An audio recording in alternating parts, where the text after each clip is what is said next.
मीराबाई का भाव आता है कि मीराबाई ने अपने जीवन में जब भी भेष धारण किया तो कैसे धारण किया? बोले केवल और केवल भगवत प्रसन्नतानुसार, क्योंकि प्रेम का एक स्वभाव है। आनुकूलेन कृष्णानुशीलनम सभक्ति उत्तम। हमारी ऐसी क्रिया जिस क्रिया को करने से ठाकुर जी प्रसन्न रहे, वो प्रेम का स्वरूप है। इस विषय में कथा याद आ रही कि जब रामावतार में प्रभु श्री राम वनवास के लिए प्रस्थान कर गए, तो ऐसा भाव बना, भरत जी जब आए, भरत जी ने सब जाना, तो वह चित्रकूट ठाकुर जी को लेने के लिए गए। जैसे ही पहुंचे तो प्रभु श्री राम से मिलन हुआ, हृदय से लगे, सब वृत्तांत बताया। भरत जी खूब रोए, प्रभु आप चलिए, आपके बिना ये संपूर्ण अयोध्या व्यर्थ है, कृपया कर चलिए। अब सबने अनुमति करी कि महाराज दशरथ के बाद यदि कोई राजा थे वो तो आप थे, लेकिन जो कि आप वनवास के लिए चले गए तो अब राजा भरत है। भरत की जैसी आज्ञा होगी आपको उसका पालन करना पड़ेगा। सब सहमत हो गए, ठीक है चलिए चलते हैं, वापस लौट जाते हैं। लक्ष्मण जी ने सहमति करी, सीता मैया ने सहमति करी। सब तो बड़े प्रसन्न है कि प्रभु श्री राम वापस अयोध्या आ रहे हैं। लेकिन भरत जी जैसे ही प्रस्थान करने लगे तो उन्होंने एक बार के लिए प्रभु श्री राम के मुखाकृति को देखा। स्थिति कैसी थी ठाकुर जी की? प्रभु श्री राम के नेत्रों में अश्रु थे। क्यों? क्योंकि मन में सोच रहे थे अभी तो मुझे शबरी से भी मिलना है, अरे अभी तो मुझे मेरे प्रिय हनुमान से भी मिलना है, सुग्रीव से मिलना है, रावण का वध करना है, वो दंडकारण्य वन के संतों से मिलना है। मैं तो अभी अपनी लीला का संवरण कर जा रहा हूं, क्या ये मेरे लिए उचित होगा? जैसे ही प्रभु श्री राम के मुखमंडल पर शुष्कता देखी, देखते ही भरत जी बोले रुक जाओ, कोई कहीं नहीं जाएगा। सब बोले अरे अब तो आज्ञा हो गई, प्रभु श्री राम अयोध्या लौट रहे हैं, इस अतिरिक्त और क्या चाहिए? भरत जी बोले अरे नहीं। आज भरत जी ने अपने दिल पर पत्थर रखा, बोले प्रभु आप अपने पिता की आज्ञा का पालन करो और मैं स्वयं किसी ना किसी प्रकार से इन 14 वर्षों को व्यतीत कर लूंगा। लेकिन हां, मुझे वचन दीजिए कि 14 वर्षों से यदि एक भी दिन अधिक हुआ तो उसी क्षण ये भरत आपके वियोग में अपने प्राणों को त्याग देगा। ये है तत्सुखे सुखित्वम प्रेम, जिसमें स्वामी की प्रसन्नता है, उसमें चाहे हमें लाख कष्ट हो, उन लाख कष्टों को सहकर हम अपने स्वामी को प्रसन्न रखेंगे। और यही स्वभाव था मीराबाई का। पहले तो श्रृंगार नहीं करती थी, जिस दिन श्रृंगार किया उस दिन पति की मृत्यु हो गई, लेकिन तब भी मीराबाई श्रृंगार करती। जब सखियां बैठती आपस में तो कोई कहती अरे आज तूने श्रृंगार क्यों किया? तो कहती आज अपने प्रियतम को प्रसन्न करने के लिए श्रृंगार किया। दूसरी से पूछती अरे आज तो तू कितनी सुंदर लग रही है, तूने श्रृंगार क्यों किया? बोली अरे अपने पति को प्रसन्न करने के लिए क्यों? बोले अच्छा। तो सब सखियां मिलती और मीराबाई से पूछती अरे मीरा तुमने श्रृंगार क्यों किया? तुम्हारे तो पति की मृत्यु हो गई, अब ये श्रृंगार किसके लिए? तब मीराबाई गाती है, जिन भेषा मारो सावरो रीछे, जिन कर्मा मारो गिरधर रीछे, सो ही भेष धरूंगी हो बाला,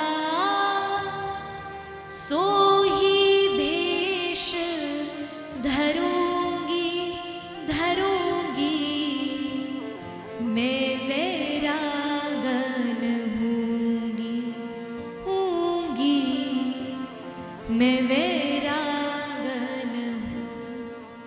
यही श्रेष्ठता है भक्ति की, जिसमें हमारे भगवान प्रसन्न रहे। हम उस भेष को धारण करेंगे, हम उसी में रहेंगे, बस वो हमसे रीझे रहे, वो हमसे प्रसन्न रहे। संसार को रिझा क्या करेंगे? मीराबाई कहती है, कहू तो कुसुमल साड़ी रंगावा। कभी जब ठाकुर जी बढ़िया साड़ी से रीझते तो बढ़िया साड़ी धारण कर लेती, सितारों वाली साड़ी धारण कर लेती। लेकिन कहू तो भगवा भेष।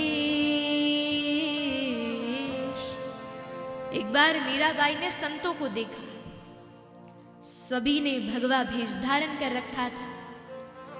मीराबाई बोली, आप सब एक जैसा रंग पहनकर क्यों बैठे हैं? सब बोले, अरे मीराबाई, ये रंग इसका प्रमाण है कि हम ठाकुर जी के हैं। मीराबाई बोली, अच्छा ऐसी बात है। घर गई, अपना अलमारी खोली, जितने वस्त्र थे सबको पकड़ पकड़ कर बाहर फेंक दिया और अब तो केवल भगवा वस्त्र भर दिए। और जैसे भगवा वस्त्र धारण किया, अब तो मीराबाई आनंद में नृत्य करने लगी। अरे मुझे ठाकुर जी ने स्वीकार कर लिया, उनके स्वीकारीकरण का वस्त्र मैंने धारण कर लिया।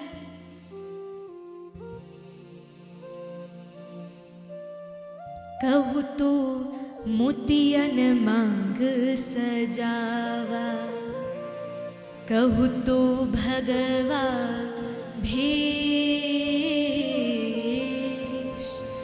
कहू तो भगवा भेष, और कहू तो मोतियन मांग सजावा, कहू तो मोतियन मांग सजावा, कहू चटकावा केश वाला, कहू चटकावा केश वाला, कहू चटकावा केश वाला, मैं वैरागन हूंगी, मैं हूंगी, मैं वैरागन हूंगी।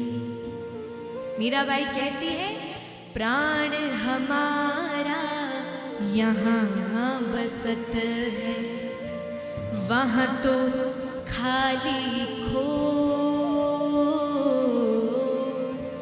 वहाँ तो खाली खो,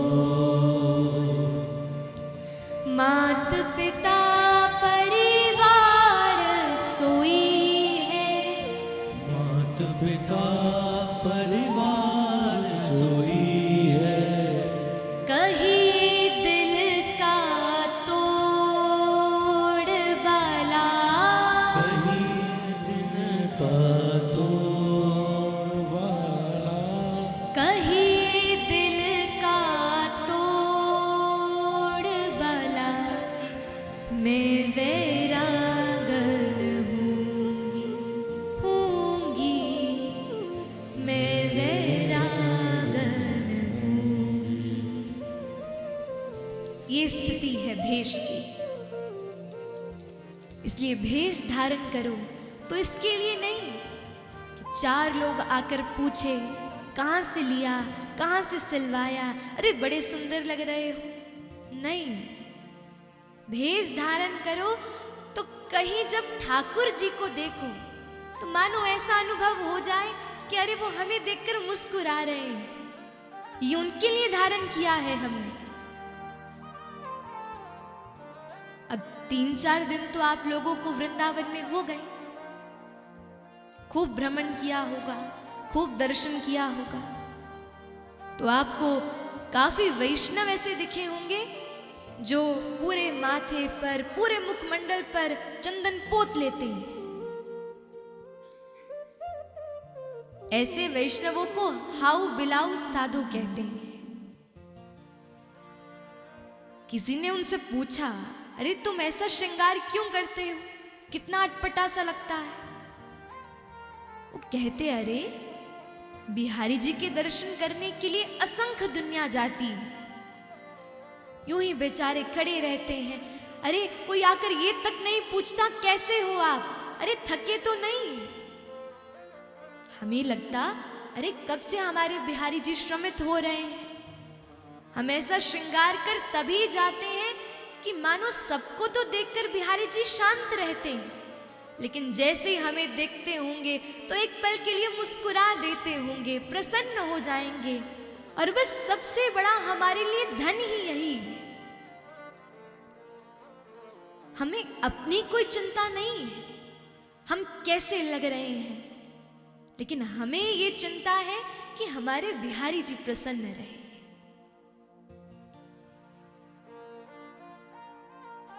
ये स्वरूप का भाव है।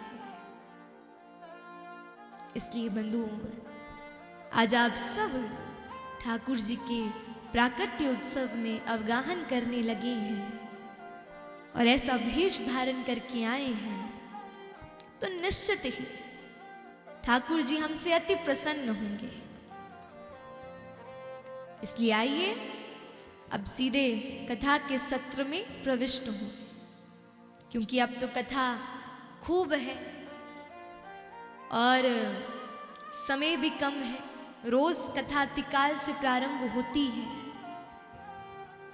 लेकिन जैसी भी ठाकुर जी की अनुमति होगी, जैसे भी भावों को कहने का एक भाव बनेगा, उसे हम